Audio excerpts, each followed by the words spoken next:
Caritas, like our Caritas agenda, Caritas Internationalis, we are trying to help the human person in every aspect. So Caritas Freetown is involved in health, is involved in education, is involved in empowerment, is involved in research. We are training our staff to ensure that they are well prepared to carry on the job. So presently that is what we are working on, and very soon, let's say in a month or two, we'll be in the field interviewing young people. We are working on an intervention program called the Youth Readiness Intervention. After our findings and our results, we found out that the Youth Readiness Intervention is very vital to ensure that youths in our community live a better life, because they need to be prepared, their mindsets need to be changed to a point wherein they can think for themselves, think positively, and do things that will help them in the future.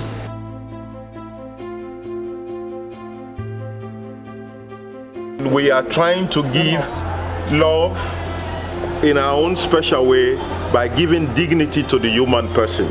So even the most marginalized, we tend to work with them to improve their situation, so they too will realize that they are created in the image and love of God. We work with the poorest of the poor. That's first of all, that's how we set our agenda and goal.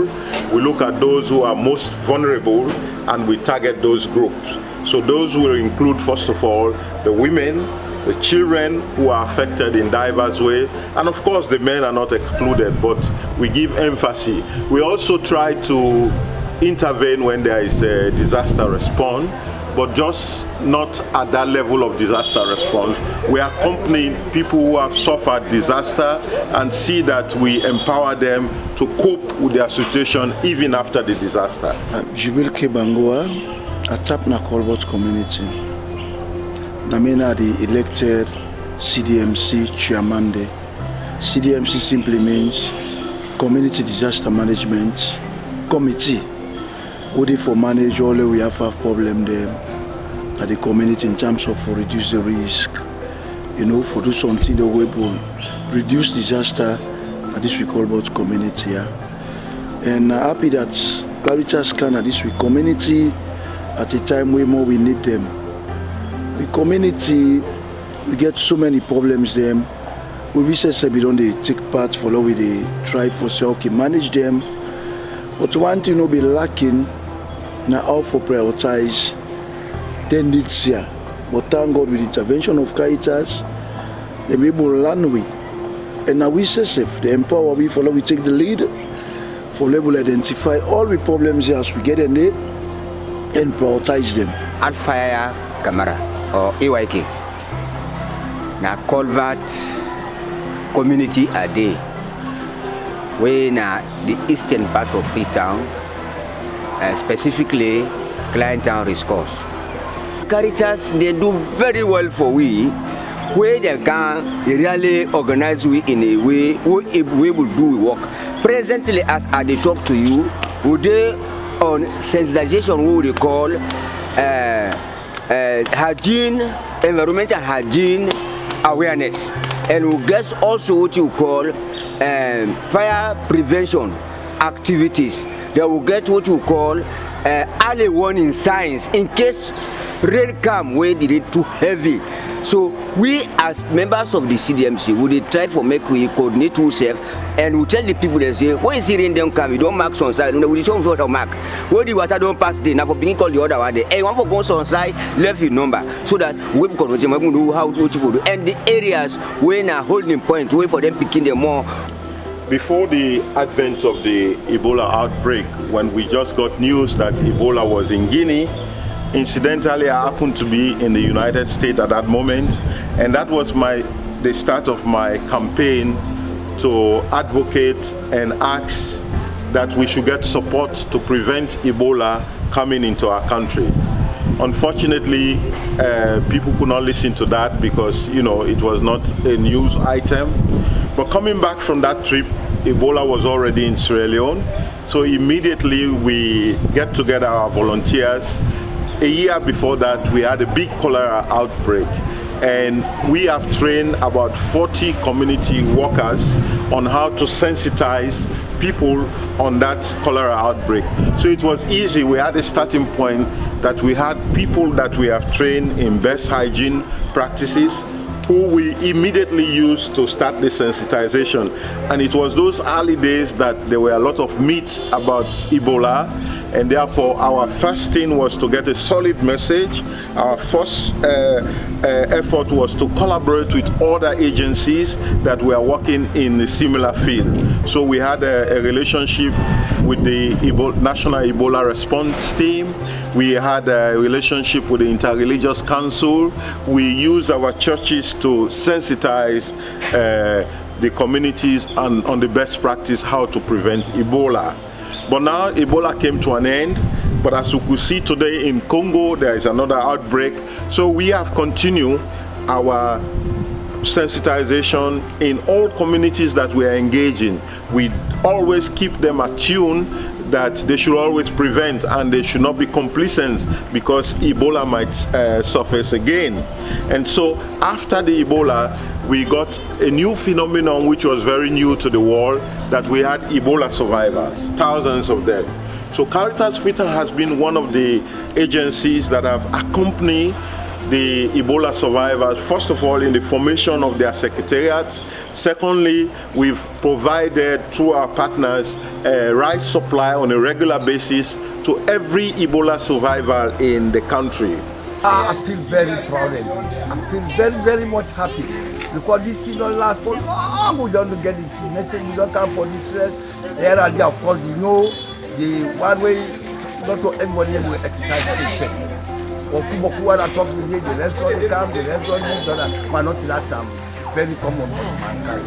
So that I don't think I make anything. So today, I'm very, very much happy when you say there today, and we know the says actually it blocks some old shame.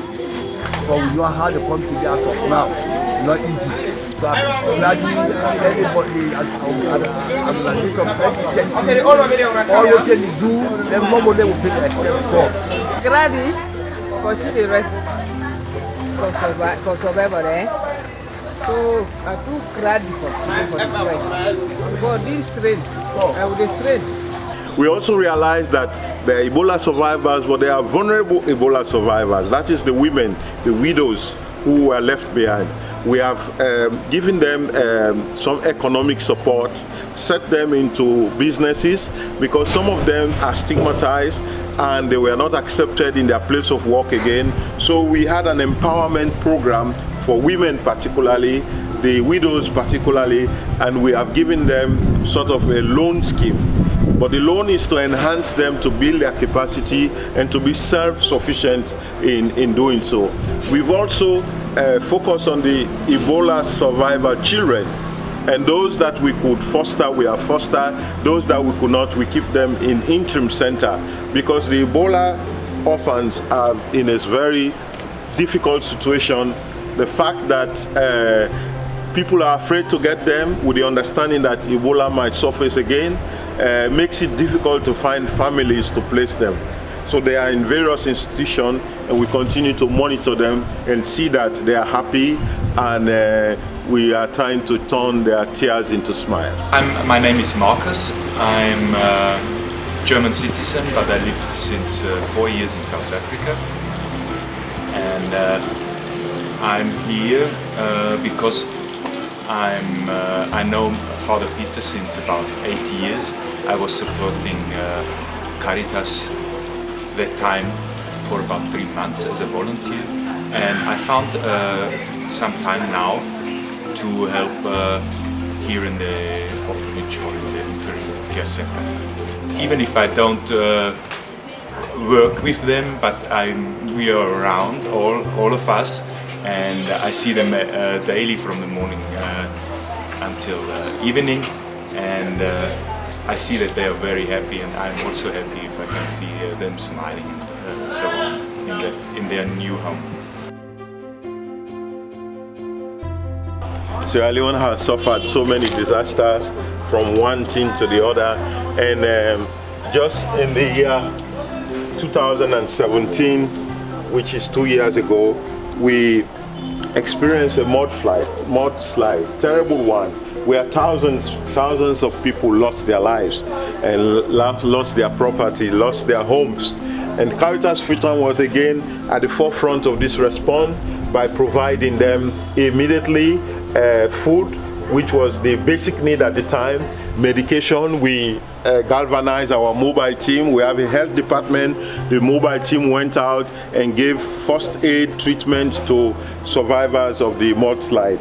And also we got a couple of orphans from this from this disaster, and we have accompanied them in the same way we are accompanying the Ebola survivors.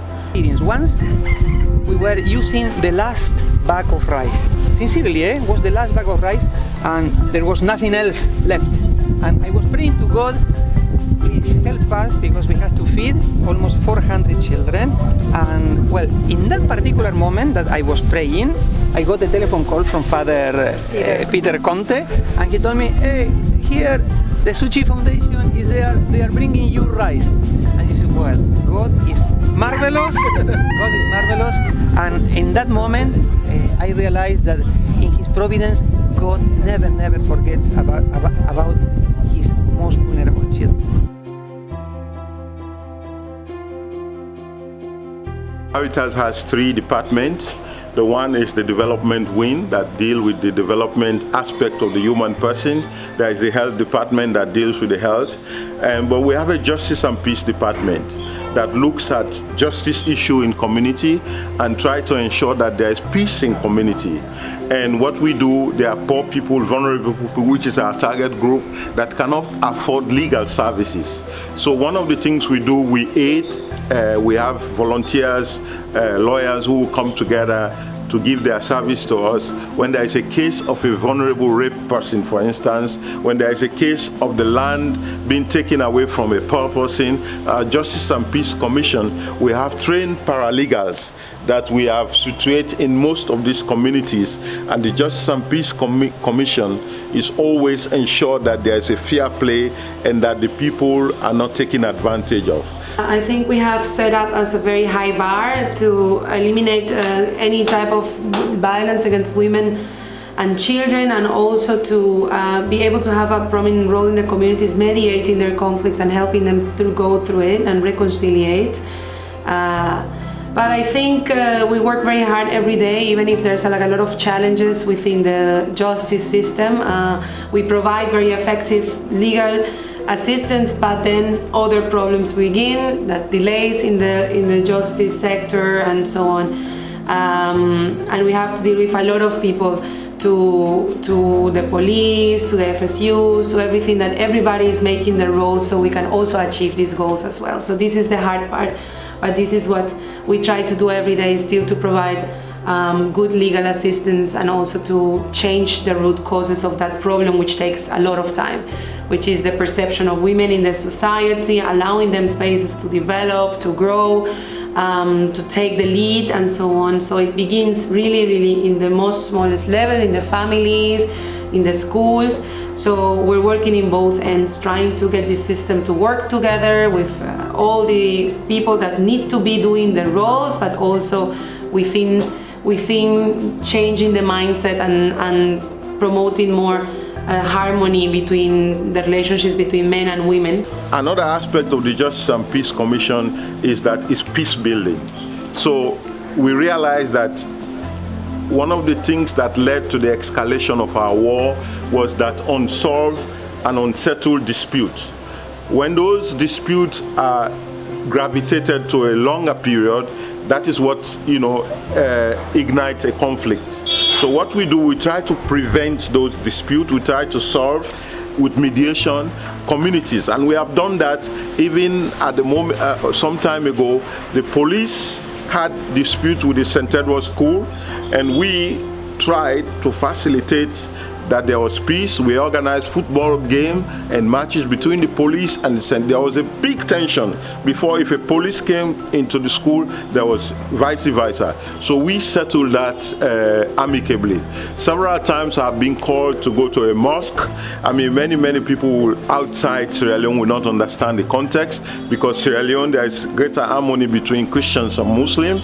There have been disputes in mosque in which I have been called to settle between two imams, Muslim communities. They have trusted us, and we have forged peaceful resolution to those conflicts that they had in their mosque. So it's a way of solving, not pushing the court option first. Part of also what the Justice and Peace do, we go to the juvenile communities, the juvenile detention center. We realize that they were not treated in a humane way. These are young kids who are jailed. So we have helped to improve their condition. We took a medical mobile clinic there to ensure that they had good health. We went into the prison itself, and we realized that there were children underage in the prison, so we did an advocacy for them so that they could be released to these detention centers for minors. And we ensure that they are treated with dignity, and we ensure that the trials are given speedy consideration. Caritas Freetown has developed a 5-year strategic plan in line with our national Caritas, in line with our international Caritas. So we continue to focus on preferential option for the poor. We continue to enhance, give dignity to people, and we continue to intervene so that people feel, they themselves are created in the image and likeness of God. It is in that footing that we want to appeal to our donors and to people who want to help humanity to continue to support us so that we can alleviate the suffering of our people.